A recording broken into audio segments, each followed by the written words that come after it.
Hi there. I have Sorry, two I keep questions. running away. Two questions for you. Are there specific areas of suggestion? You touched on headcount in certain departments, but on your at least cursory review of this document, are there any areas that you think that we should examine more closely?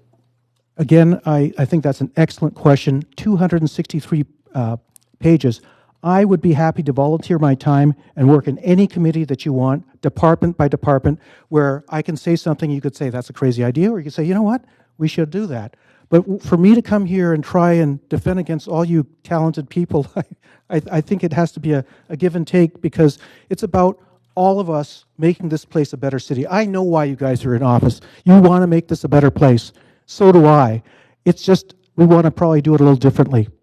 And I do want to support the homeless. I do want to support all these things, but sometimes we have to get really creative on our solutions, and we can get to our goal together.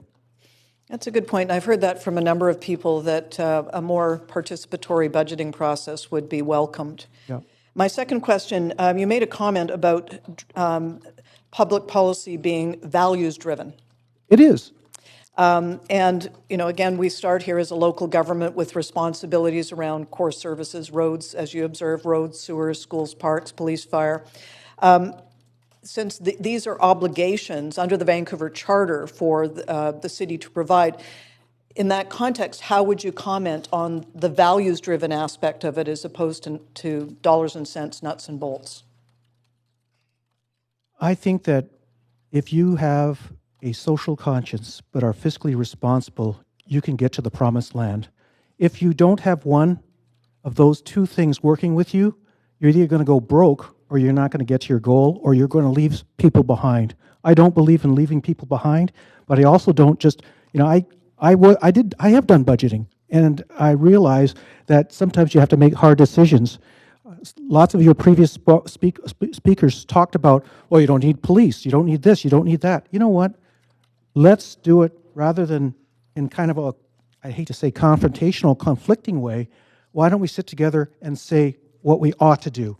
I think that that's what's been missing from political discussion before, during, and after elections. We need to work together.